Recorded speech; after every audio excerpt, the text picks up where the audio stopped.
Faut-il changer de système de pilotage pour l'euro? Le libre propos aujourd'hui est confié à Jean-Luc Gréau. Jean-Luc Gréau, bonjour. Bonjour. Je rappelle que vous êtes un économiste indépendant, même très indépendant, et que vous n'êtes pas cité à comparution par Laurent Mauduit dans son livre « Les imposteurs de l'économie ». Je me sens honoré. Vous êtes un ancien expert du MEDEF, l'auteur de La trahison des économistes. Vous collaborez régulièrement à la revue Le Débat. Et on vous connaît pour vos positions anti-ricardiennes. Alors je ne sais pas si on doit dire anti-ricardienne ou anti-ricardiste. Anti-ricardienne. Anti-ricardienne. Il y a des ricardiens, donc il y a des anti-ricardiens. Et protectionniste. Oui. Alors, Jean-Luc Gréau, l'euro, ces derniers jours, a été terriblement chahuté sur les marchés. La parité face au dollar est même tombée à 1,23. Elle est aussi autour de 1,25 ces jours. Si, mais ce qui frappe, c'est qu'il n'y a aucun débat politique sur la valeur de l'euro, alors qu'aux États-Unis, par exemple, il y a un débat politique sur la parité entre le dollar et le yuan. Non, c'est un constat d'évidence. Alors, je voudrais quand même faire un détour par l'histoire pour montrer que la situation est nouvelle quelque part. Parce que la désinvolture des États-Unis vis-à-vis de la parité de leur monnaie a été la règle pendant toute la période de change flottant qui a débuté en 1973. Après le dénouement du lien du dollar avec l'or, le système d'échange flottant s'est établi avec de très fortes variations dans la durée des très grandes monnaies, c'est-à-dire essentiellement le yen, le dollar, le mark, puis l'euro. Puis le yen, et puis la relation oui, avec le yen, absolument. Le yen, c'est ce que je dis, le yen, le dollar, oui, le mark, puis l'euro, dont on peut penser qu'il est un héritier non déclaré du mark. Bon. Mais à chaque fois, ce que vous voulez dire, c'est avec une volonté politique des États-Unis de piloter la valeur du dollar. Non, justement, ils l'ont laissé fluctuer. Même par rapport au Japon dans les années 80 ? Oui, pendant de longues années. Pourquoi ? Sauf pendant une période qui s'appelle de 87, que je vais rappeler dans un instant. Pourquoi ? Parce que pour l'essentiel, pendant la période dite de prospérité, la période des années 80, des années 90 et même des années 2000, c'est la demande intérieure américaine qui a été la clé de la prospérité de l'économie locale en créant de la production, des emplois et des recettes fiscales. Bon. Or, c'est ce qui a changé avec la crise. L'Amérique a été ébranlée, les autorités américaines, les autorités politiques, les autorités monétaires et les dirigeants économiques savent que l'Amérique n'est plus tout à fait surpuissante. Bon. Donc, ils ont bien compris que la parité de la monnaie redevenait une clé de leur prospérité éventuelle. Et si les États-Unis ont tenu après la sévère récession qu'ils ont connue entre 2008 et 2009, c'est parce que leur monnaie était sous-évaluée vis-à-vis de trois monnaies essentielles qui sont le yen, le dollar canadien, dont il faut rappeler que le Canada est le deuxième partenaire commercial des États-Unis, et bien entendu l'euro. Bon. Ils ont compris que grâce à cette sous-évaluation relative, leur industrie, leurs entreprises exportatrices bénéficiaient de la situation. Donc depuis lors, la question de la parité monétaire est au cœur du débat médiatique et politique américain. Alors, on s'interroge surtout sur le fait que c'est la parité vis-à-vis du yuan chinois, manifestement sous-évalué, qui est au cœur du débat, y compris au Congrès américain. Mais en réalité, pour les Américains, il est nécessaire désormais que le dollar ne soit pas trop apprécié. Alors donc, ce que vous dites, c'est nouvelle stratégie des États-Unis de pilotage de la parité du dollar, à la fois par rapport à la monnaie chinoise, mais aussi par rapport à la monnaie européenne. Disons simplement qu'ils s'accommodent d'une sous-évaluation relative de leur monnaie vis-à-vis des monnaies que je viens d'indiquer, c'est-à-dire yen, dollar canadien, euro, et qu'en même temps, ils s'alarment de la sous-évaluation du yuan par rapport au dollar. Alors aujourd'hui, on se trouve dans une situation où, je disais en introduction, l'euro est chahuté, oui, mais le choix qui a été fait en Europe, semble-t-il, mais vous allez nous apporter votre point de vue là-dessus, c'est le choix d'un euro fort. Oui, alors attention, nous sommes à 1,24 $ après une période d'érosion progressive de la monnaie, c'est-à-dire supérieure aux 1,18 $ qui était la parité de 99 au moment de l'entrée de l'euro sur le marché d'échange. Et depuis, alors il y a deux choses qu'il faut considérer. C'est que, premièrement, lorsque l'euro a été conçu et ratifié, ou du moins la monnaie unique, qui ne s'appelait pas encore l'euro, nous n'étions pas en régime de mondialisation. Il faut comprendre cela. Et on pensait que réellement que l'Europe avait comme les Américains d'ailleurs, les Européens croyaient qu'ils avaient une surpuissance vis-à-vis de ceux qui étaient alors les pays en voie de développement et qui allaient devenir bientôt les grands pays émergents. Donc on n'a pas pensé que la parité monétaire serait essentielle. La deuxième chose qui est très importante, c'est qu'il y a eu une véritable doctrine de l'euro. Il n'y a pas seulement la volonté de faire un outil monétaire unique, il y a eu une doctrine à la base, et c'est une doctrine française. Je crois que les deux économistes les plus représentatifs s'appellent Jacques Delors et Raymond Barre, que chacun connaît, qui ont écrit un texte commun, pour justement en faveur d'un euro fort. Aucune influence allemande dans ce projet. L'euro est une création et une volonté française. Bon. Et les Allemands ont accepté, sous réserve que l'euro reste une monnaie aussi crédible que l'était le Marx. C'est un concept français, mais qui est néanmoins une transmutation du Deutschmark. Qui est une transmutation du Mark, c'est une sorte d'extension, si l'on peut dire, un étalement du Mark au reste de l'Europe. Avec des En fait, c'est un travestissement du Mark. C'est un travestissement du Mark qui a eu des effets collatéraux assez inattendus. Bon. Alors, non mais le postulat, il y a les deux postulats. Premièrement, la monnaie forte est un facteur de compétitivité. La monnaie forte fait peser une contrainte sur les entreprises qui les oblige à être productives, à faire des produits de qualité, à bien se positionner sur les marchés.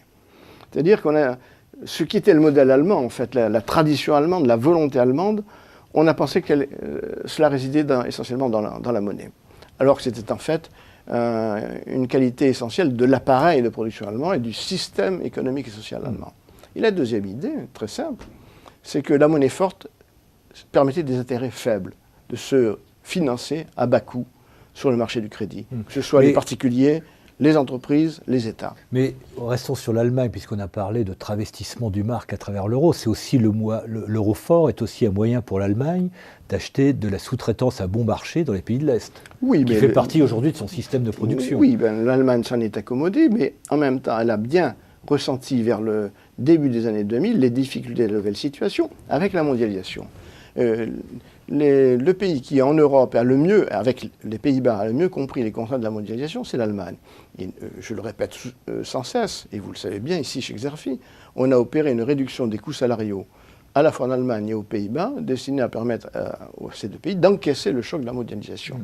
Avec un euro qui a commencé à s'apprécier sur le marché des changes à partir de l'élection de George Bush Jr. et son installation en janvier 2001.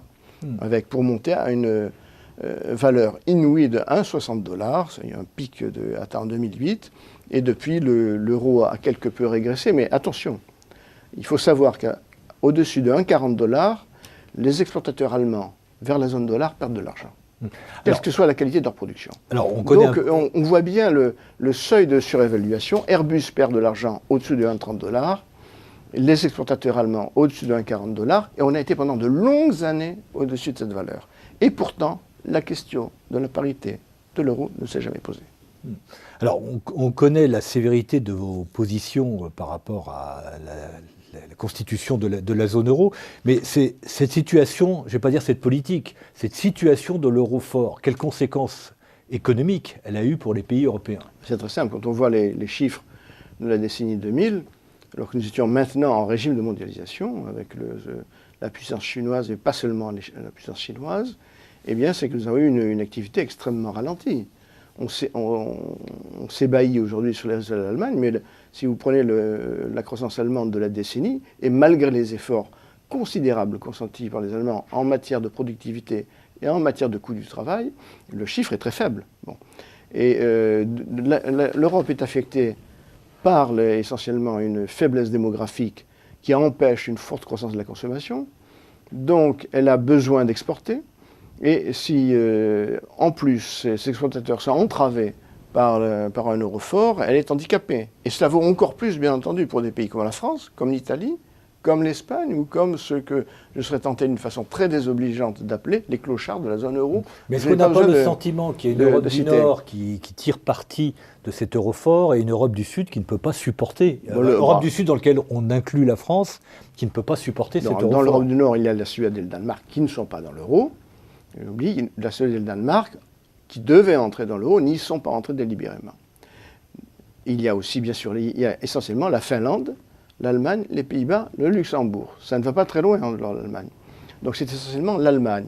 Mais même l'Allemagne, je le rappelle, n'a pas été si gagnante dans l'opération de l'euro fort, puisque ces exportateurs, certes, ont beaucoup bénéficié de la qualité de leurs produits, mais aussi, ils ont surtout bénéficié de la qualité de leurs produits sur les marchés européens, jusqu'à une date récente. Donc, de ce point de vue-là, on ne peut pas dire que l'euro ait été un avantage pour la capacité exportatrice de l'Europe, bien au contraire. Et on le voit bien dans les résultats de l'Europe pendant la décennie 2000. Alors, la décennie 2000 a vu deux catégories de pays. Des pays comme la France, l'Allemagne, l'Italie, qui avaient une consommation faible ou relativement faible, surtout l'Allemagne et l'Italie, et des pays à forte consommation, comme les pays du Sud, sauf l'Italie, qui dopaient leur consommation à coup de crédit. Mais si, une fois que la fête du crédit à la consommation et la fête du crédit public est passée, eh bien nous voyons des pays en situation dépressionnaire. Alors on voit bien que la situation est de plus en plus intenable. On croit régler le problème grec et puis ça ressaute, le problème espagnol, enfin on va y revenir. S'il fallait piloter l'euro, quelle technique faudrait-il utiliser? Alors la situation est difficile parce que, bon, ou bien vous êtes dans le cas de la Corée. Alors la Corée, c'est une monnaie qui s'appelle le won. Ce n'est pas une monnaie majeure du marché d'échange. Et les autorités monétaires peuvent casser le won, ce qu'elles ont fait à partir de 2008, pour rétablir une économie qui avait été touchée de façon particulièrement sévère par la crise, avec une récession qui a été de l'ordre de 10% sur un semestre. Et depuis, la Corée ne cesse de gagner des parts de marché et d'accumuler des excédents trimestre après trimestre. Bon. Donc la monnaie mène une politique, disons, de protection monétaire délibérée. Bon. Mais laissons maintenant le cas de la Corée. L'euro, c'est autre chose. C'est une monnaie majeure du système de change international. Et évidemment, comme je le disais au début de cet entretien, les autorités américaines ont maintenant compris qu'elles n'ont pas intérêt à avoir un dollar trop fort, mais même un dollar plutôt faiblard. Bon. Alors comment faire? La seule chose, on ne peut obtenir une baisse de l'euro progressive vers disons, un taux de 1,10 $, ou un taux de 1 $. À 1 $, on peut dire qu'on a une parité de type portugais. À 1,30 $, on est une parité de type allemand. À 1,15 $, on a une parité de type français.